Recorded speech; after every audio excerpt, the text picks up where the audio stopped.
Achieve that effect. My assistant and I had already scripted our conversation beforehand. When the countdown began, I had already gone to the opposite box via a tunnel using that ladder. And what about Lynette? Where was she? I was in the mezzanine space in the back of the box. Oh, interesting! That's how we were able to coordinate Linny's lines with the assistant. And, by the way, I was the one who walked out of the box at the end. I mean, we are twins. All it takes is a change of clothes and no one can tell who's who. And that's my favorite part of this trick.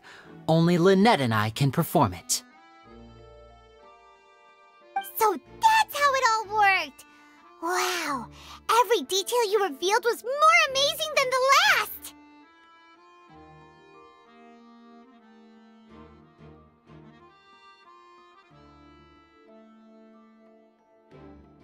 Lynette would briefly walk out of the box and then go back in, jumping into the tunnel and escaping before the box on the trolley could finish ascending. And then I walk out of the other box in the audience area, and the trick would be complete. The operative word here being would.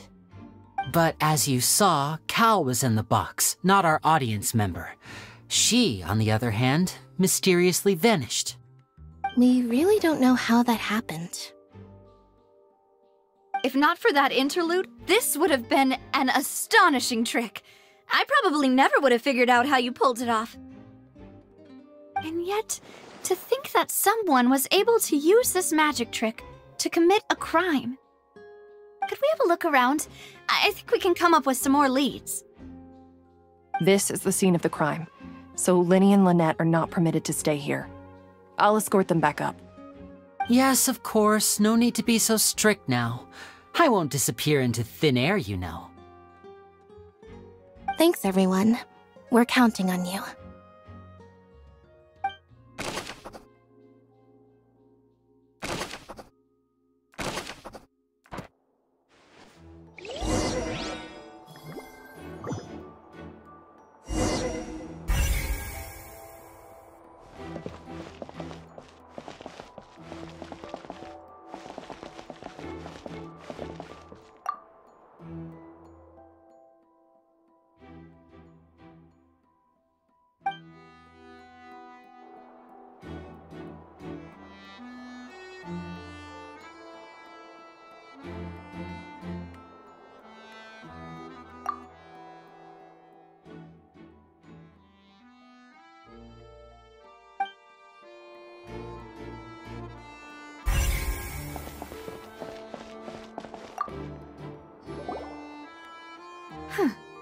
What's this?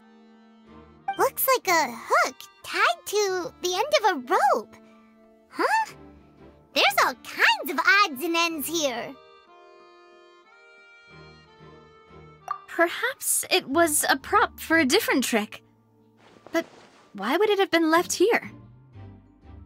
Whatever it is, let's make a note of it first.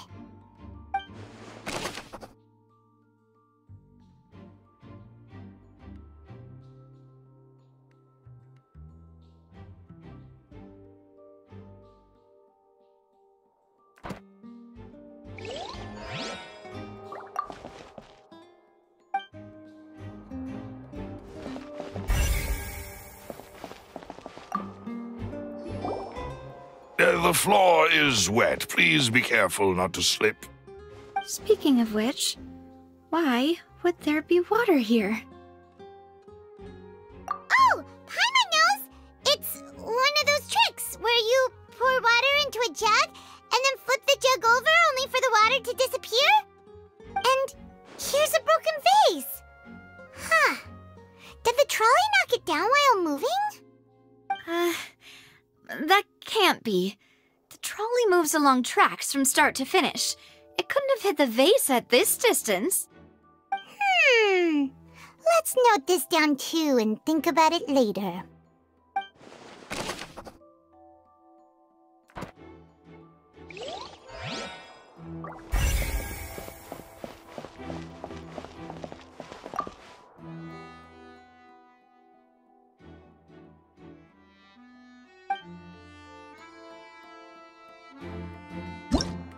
Whoever the murderer... This is probably a prop.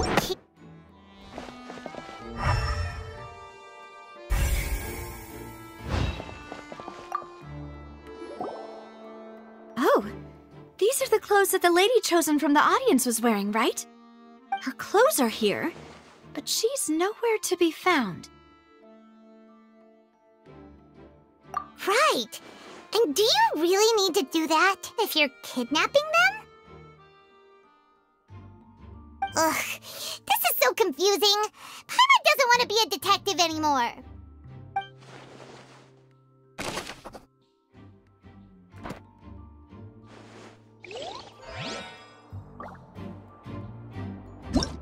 Whoever the murderer... Paimon doesn't get this at all. Why would it be the And that's... Well, digging a tunnel just for a...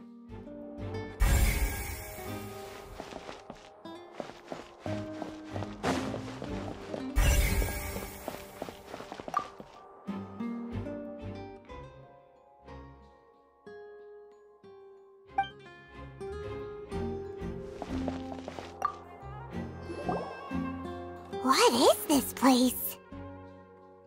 It seems someone could fit through here. Huh. Could this have been the suspect's escape route? Alone, perhaps. But if they had to pull another person with them, the space would be too narrow. But there are no other ways in or out of here.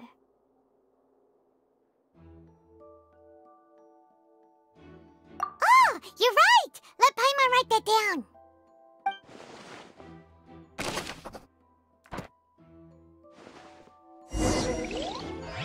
Seems we're just about done investigating down here.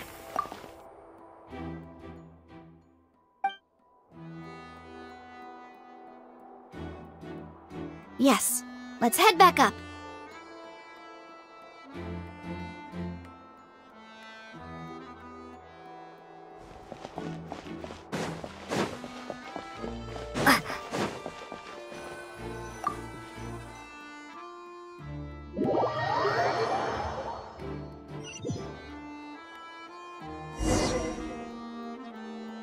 Well, we've ascertained the state of the crime scene. Let's find a place to sort out our findings once Malus returns. It seems to me that there are several things that don't add up here. Apologies for the wait, demoiselle.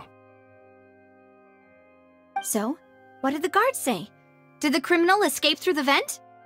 They believe the odds of that are very low, since the vent leads to the Opera House's basement. The guards have checked the area carefully. No one left through the basement during the performance or after the incident, and no one was found hiding there. So the tunnel's become like a secret chamber then! You know, like the kind you usually see in novels!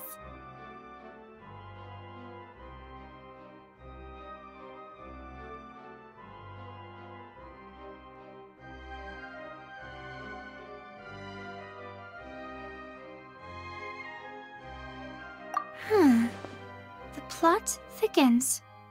Halsey's disappearance and Cowell's death are both quite inexplicable. No wonder Farina was so confident in her accusation. All the current evidence points toward Linny and Lynette. In other words, the charges are very likely to be upheld unless we make some considerable progress. Charges and then trial. So if the charges are upheld, they'll announce a sentence? That's right. This is how a trial goes in the Opera House. During the proceedings, the Chief Justice and the Oratrice will hear statements from both sides.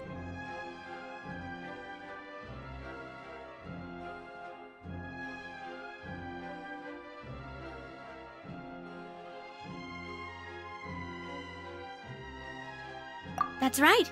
This is how indemnitium is produced. The statements from both sides, the defenses from attorneys, witness testimonies, and even the audience's emotions will all be projected on the Oratrice. To put it simply, it's as if the Oratrice has its own will, and is a judge in its own right. This also precludes any kind of favoritism on the part of the Chief Justice. And not that this has ever happened anyway. Once both sides have finished speaking, the Chief Justice will make his final decision. This, too, will be used by the Oratrice as a reference. Then, finally, the Oratrice will be consulted by officials. The result it returns is the will of justice itself. Huh? So that machine is the one that actually decides? Paimon thought Neverlet called the shots. In practice, there is very little difference. Both have always come to the same judgment, which is why people have great faith in the Chief Justice. Ah, yes, the guards also asked me to convey that none of us will be allowed to leave this place before the trial. Huh? Why? Because we've chosen to act as the twins' proxies. That makes us persons related to the case. They're concerned that we might be colluding with outside parties, or that we might find outside help to disrupt the case. And even if that were not so, it could prove problematic if we happen to spread key information about the case ahead of time. I'm ready to break out at any time. Whoa! There's no need for that! Paimon thinks they have a point. That said, are they providing food? Of course. I just hope you don't mind the lack of options. I'm afraid that catering to all tastes is not in the cards, nor is any guarantee of balanced nutrition.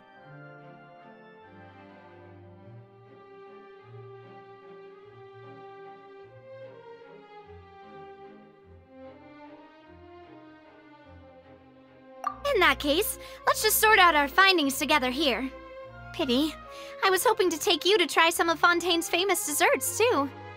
I mean, what better way to properly think through our findings than over some tea and sweets? Huh. Breaking out suddenly doesn't seem like such a bad idea after all.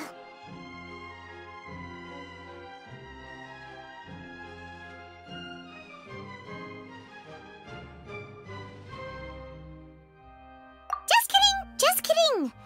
Paimon will still do her best, even if there are no snacks. What do you mean, no snacks? Of course we'll have snacks. If we cannot buy some, then we'll simply make some. Huh? Here? But how? Understood, demoiselle. Everyone, please come with me.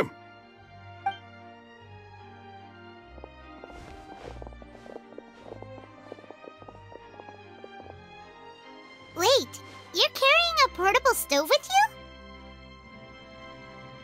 Yes, I must be prepared to meet the demoiselle's baking needs whenever the fancy strikes her. I have eggs, sugar, and almonds at the ready. Good work, you two. Then I'll get to it. Please sit tight for a moment. You'll get to taste my awesome snacks soon enough. These three are quite the interesting group.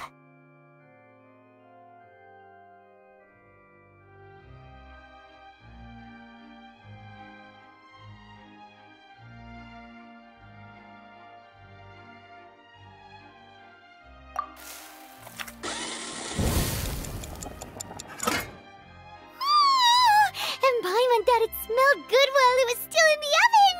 Oh, it's even better now. Paimon can't stop drooling.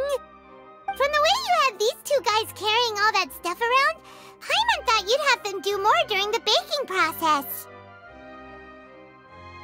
But you ended up doing the entire thing by yourself! Beating the egg whites, grinding almonds, everything! I was applauding. And I was giving encouraging smiles.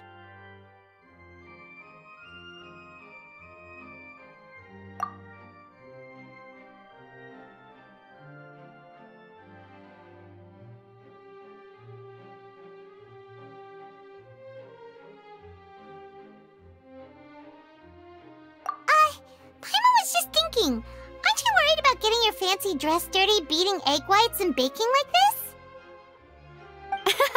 Well, I don't think it's carved in stone anywhere that fancy ladies can only read books, sip tea, ride horses, and play the piano. I just really enjoy making snacks. Don't underestimate beating egg whites, by the way. It's a real arm workout. You also need to beat them to just the right consistency, or your macarons will crack. Anyway, give these a try, fresh out of the oven. There's 3 for each of us. Only 3? Well, eating too many sweet treats might send all that sugar to your head. You wouldn't be able to think clearly about the case on a sugar rush, would you? Tea is ready to be served as well. This is Demoiselle's favorite. Strong black tea with a floral fragrance that clears the mind and... No need for concern. I'm merely doing as I should.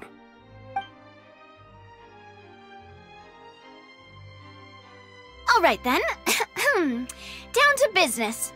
As Paimon mentioned previously, the tunnel seems to be something of a secret chamber. However, we can assume that Linny and Lynette were not alone within it. Some criminal also occupied its sealed confines. The magician twins could have committed the crimes, of course, but they lack any logical motive. Exactly! Why would they do such a thing right when everyone was watching?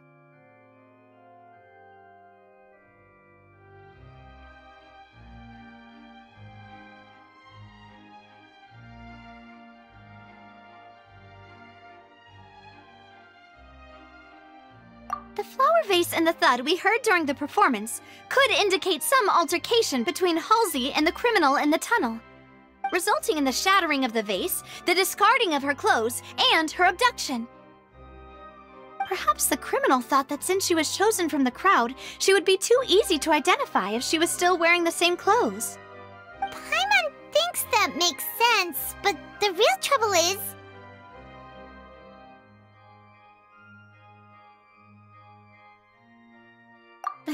True. None of the clues we found thus far support the existence of this third person. But the only people left to consider are both technically victims, whether it's the missing girl, Halsey, or poor Cowl. Huh. Could Halsey have secretly made modifications to the magic props in order to murder Cowl before making her escape? That's right. And even if she had tampered with the setup, she would need to understand the entire trick to pull it off. Nor does she have any motive. The guards said that she has never had any dealings with the Magic Troop's members. Were we not thorough enough in our search? From the sound of things, this is turning into an impossible case. Your macarons are amazing, though, Navia. They smell great! They're nice and crisp and super sweet! They are my specialty, after all.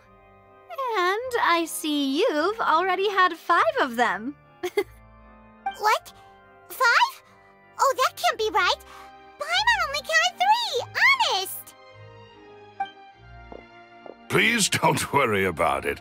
At my age, a few less sweets might actually be a good thing. No. Being greedy is one thing, but Paimon knows how to count. Besides, Paimon knows that if she ate too many, then others wouldn't have enough.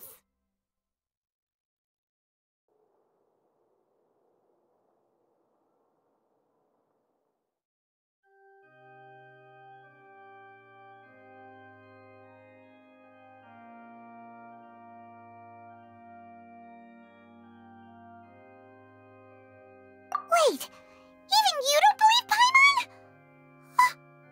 How could you? If Paimon ate those 2 extra macarons, then may they turn into stone in her stomach! All right, we get it. Well, I suppose one of us might have gotten too engrossed in our chat and eaten them by mistake. No big deal. Maloose, set up the stove again, if you would. Huh? What are you doing? Making sure everyone gets 3 macarons, of course.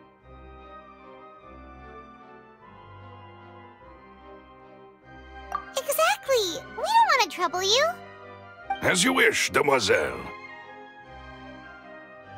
And I have the egg, sugar, and almonds. Well, this really is your hobby, huh?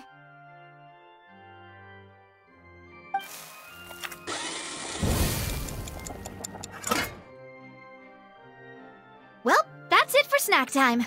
I'm going to have another look around the area. I don't know what we're looking for yet, But we've still got some time. As attorneys, I suggest the two of you think the case over again. It would be awkward if you got all tongue-tied on stage during the trial. All right, thanks for your help and for the snacks. It was nothing. A small task for the Spina di Rosula. Silver, Maloose, it's time to go. I'll be back if I find anything new.